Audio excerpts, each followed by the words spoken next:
They called her dangerous before they ever called her by her name.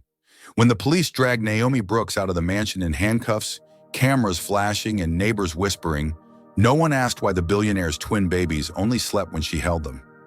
No one asked why the crying always got worse after the doctor arrived. All they saw was a black woman in a cleaning uniform, and that was enough to decide she was guilty. In a single night, Naomi lost her job, her freedom, and her dignity. She sat alone in a cold jail cell, knowing two fragile babies were screaming for her help, and she was forbidden to touch them. Outside, the world believed she was a monster. Inside, she knew a terrifying truth. The real danger was still standing next to those children, smiling. Stay with this story, because if you do, you'll witness a truth so shocking, it will change how you see justice, trust, and love forever.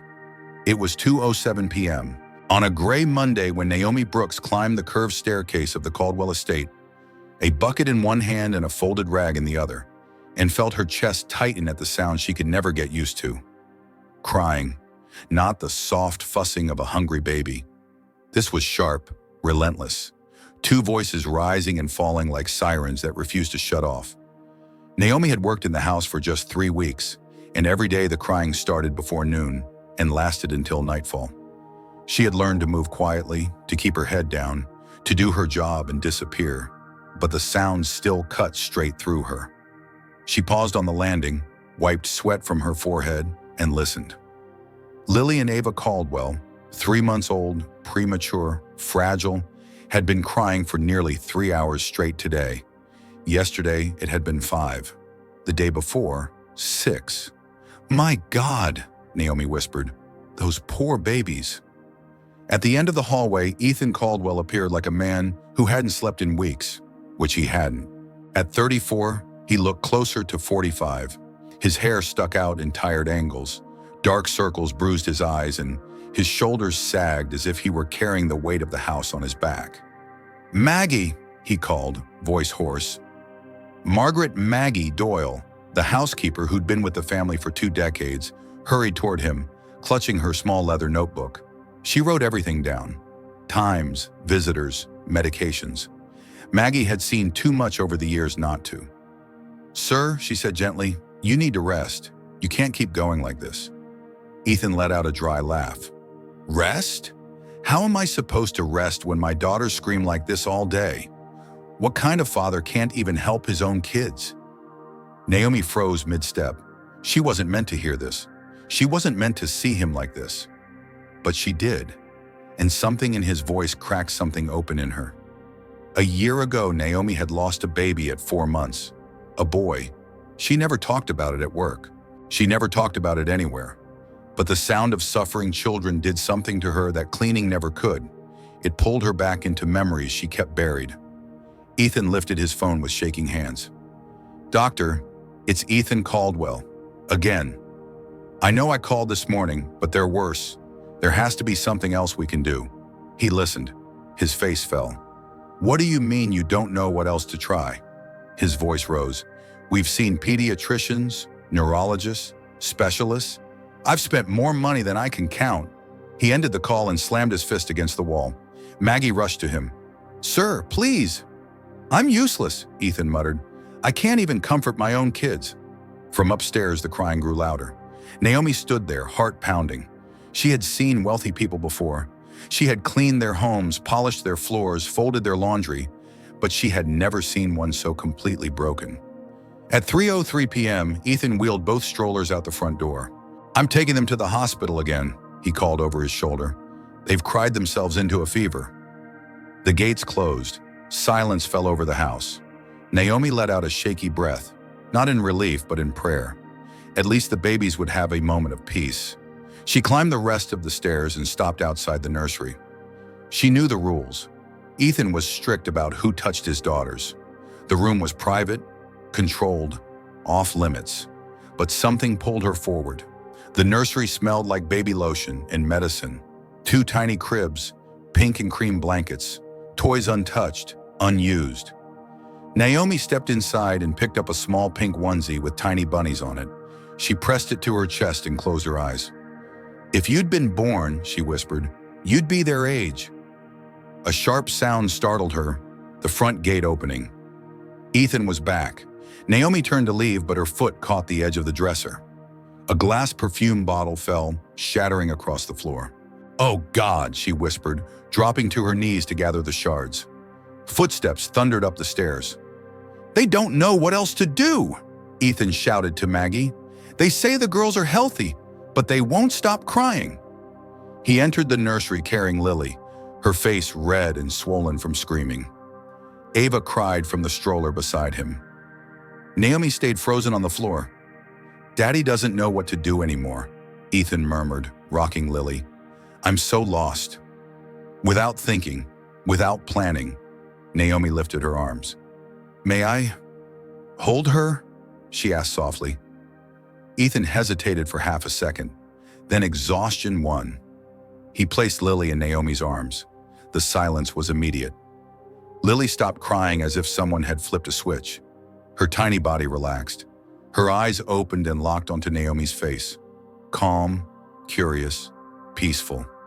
Ava went quiet too, turning her head toward her sister. Ethan's mouth fell open. Naomi rocked Lily gently, instinctively. "It's okay, sweetheart. I've got you." Within seconds, Lily fell asleep. Real sleep. Ethan picked up Ava and stepped closer. The moment Ava was near Naomi, she relaxed as well, her cries fading into soft breaths. Maggie appeared in the doorway and grabbed the frame to steady herself. "Jesus," she whispered. "In 20 years, I've never seen that." Ethan stared at Naomi like he was witnessing a miracle he didn't understand. Then another presence filled the hallway. "Ethan," the voice was calm, controlled, commanding. Dr. Vanessa Holloway stood in the doorway in a spotless white coat, hair pulled into a flawless bun. She had been the family's private pediatrician for 3 years. She had saved the twins at birth. She carried authority in every step. She stopped when she saw the scene, the twins asleep. Ethan smiling for the first time in months, a black cleaning woman holding his child like she belonged there.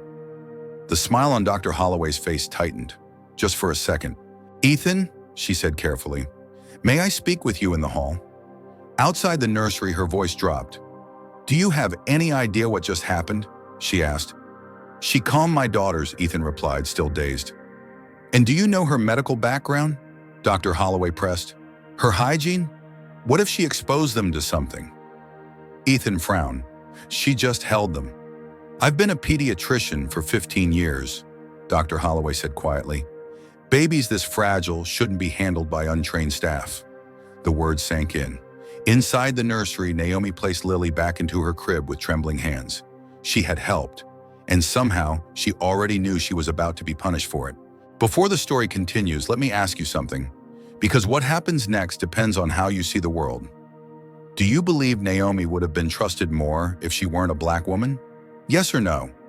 Stay with this story, because what happens to Naomi next will force every one of us to answer those questions.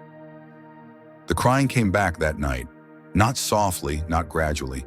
It returned like an explosion, sharp, relentless, desperate, echoing through the marble halls of the Caldwell estate as if the house itself were screaming. Naomi Brooks was mopping the kitchen floor when she heard it. Her spine stiffened instantly. Lily, Ava, both crying again, harder than before. Maggie appeared in the doorway, her face pale. "They didn't sleep all weekend," she whispered. "Not even an hour straight." Naomi swallowed. Did Dr. Holloway change anything?" Maggie nodded slowly.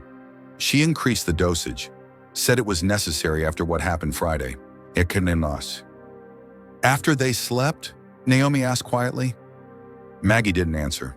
She didn't need to. Upstairs, Ethan Caldwell sat on the edge of the nursery bed, his head buried in his hands as the twins screamed themselves hoarse. 3 days earlier, he had watched them fall asleep peacefully in Naomi's arms. Now they looked worse than ever, faces flushed, bodies stiff, eyes wide with panic. He grabbed his phone. "Vanessa," he said when she answered. "They're worse, much worse." "That's normal," Dr. Holloway replied calmly. "Their bodies are adjusting. It will get harder before it gets better." Ethan closed his eyes. "How much harder?" "Trust me," she said. "I know what I'm doing." He believed her. He had to. Inside the nursery, Naomi stood frozen in the doorway, hands clenched at her sides. She had been told firmly not to touch the children again. Dr. Holloway had made that clear earlier that morning. "You are not to enter this room," she had said, arms crossed, eyes cold. "These are premature infants. You are not trained, and frankly, your job involves chemicals, dirt, and bacteria." Naomi had nodded. She always nodded. Now she listened as the baby screamed, her whole body aching with the certainty that she could help and the terror of knowing she wasn't allowed to. By Tuesday morning, the house felt like a war zone. Ethan hadn't slept. Maggie moved quietly, writing furiously in her notebook. Naomi cleaned in silence, her heart pounding every time she heard footsteps behind her, every time Dr. Holloway's voice echoed through the halls. At 7:12 a.m., the doctor arrived. Naomi watched from the hallway as Dr. Holloway entered the nursery without checking the baby's temperature, without listening to their hearts. She went straight to the counter, pulled something from her medical bag, and leaned over the bottles. Naomi's stomach dropped. "She didn't even look at them," she whispered to Maggie. Maggie frowned. "You're right, that's not normal." "Sure." An hour later, the screaming intensified. Exactly an hour. Naomi noticed something else that day too. In the downstairs bathroom trash can, she saw an empty bottle labeled infant calming solution, the same medication Dr. Holloway claimed she was administering carefully, sparingly. If the medication was being used, why was the bottle empty? And if it was meant to calm them, why were the babies worse? That afternoon, Ethan came home early from the office. He took one look at his daughters and broke. "They're going to die like this," he whispered. "They can't keep going." Naomi stood at the edge of the room, her hands shaking. She hesitated. She knew what it would cost her. "Mr. Caldwell," she said softly, "may I suggest something?" Dr. Holloway's head snapped up. "That won't be necessary." Ethan looked torn. "What is it, Naomi?" "What if," Naomi said carefully, "just for one day, you don't give them the medication? Just to see." The silence that followed was sharp. "Doctor," Holloway's eyes narrowed, "that would be irresponsible." "She's right," Ethan said weakly. "Vanessa, they were better when—" "Because the medication hadn't fully taken effect yet," Dr. Holloway interrupted. "Ethan, you're exhausted. You're not thinking clearly." He looked between them. Authority versus instinct. White coat versus black woman in a cleaning uniform. "I trust my doctor," Ethan said finally. Naomi lowered her gaze. That was the moment something broke inside her. At 3:45 p.m., police cars pulled up to the estate. Red and blue lights flashed against the white stone walls. Naomi froze as two officers stepped inside, hands resting near their belts. "We received a report of unauthorized medication being administered to minors," one officer said. His eyes went straight to Naomi. Ethan blinked. "What? That's impossible." Dr. Holloway stepped forward, calm, composed. "I'm afraid it's true. I found controlled substances hidden in her belongings and forged medical notes." Naomi's head snapped up. "That's a lie." The officer held up a plastic bag. Inside was a small vial and a folded paper. The paper had her name on it. Dr. Naomi Brooks, a forged prescription. Naomi felt the room spin. "I've never seen that before. I'm not a doctor. I wouldn't even know how to write that." "Ma'am," the officer said coolly, "you need to come with us." Ethan stared at her, disbelief clouding his face. "Naomi, why?" Her voice cracked. "Because I'm easy to blame." The words hung in the air. Dr. Holloway placed a comforting hand on Ethan's arm. "I'm so sorry. I tried to warn you." As Naomi was led out in handcuffs, phones appeared, neighbors recording, whispers spreading. Someone shouted, "Baby poisoner!" By nightfall, her face was everywhere. Black nanny accused of drugging infant twins. In the holding cell, Naomi sat on the cold bench, shaking. Her phone call went unanswered until her mother arrived. Patricia Brooks didn't hug her. "Tell me this isn't true," she said, tears in her eyes. Naomi shook her head. "Mama, I swear, I can't do this," Patricia whispered. "Everyone's watching. Everyone's talking." She left. Naomi slid down the wall and sobbed. 3 hours later, a guard returned. "Those babies you hurt," she said bluntly, "they're in intensive care. Convulsions? Naomi screamed. Across town, Ethan stood in the pediatric ICU, watching Lily and Ava hooked up to machines. Dr. Holloway stood beside him, serene. "It's withdrawal," she explained, "from what she gave them." Ethan nodded numbly.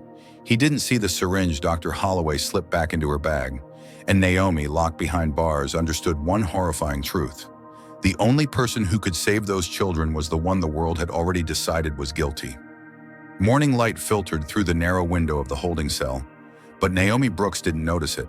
She hadn't slept. Every time she closed her eyes, she saw Lily and Ava, tiny bodies shaking, faces red, monitors screaming. She heard the guard's words again and again. Convulsions, ICU, overdose. Naomi pressed her forehead against the cold wall. "They're dying," she whispered, "and I can't do anything." Across the city, Ethan Caldwell stood motionless beside two hospital cribs. Tubes ran into his daughter's arms. Machines beeped in uneven rhythms.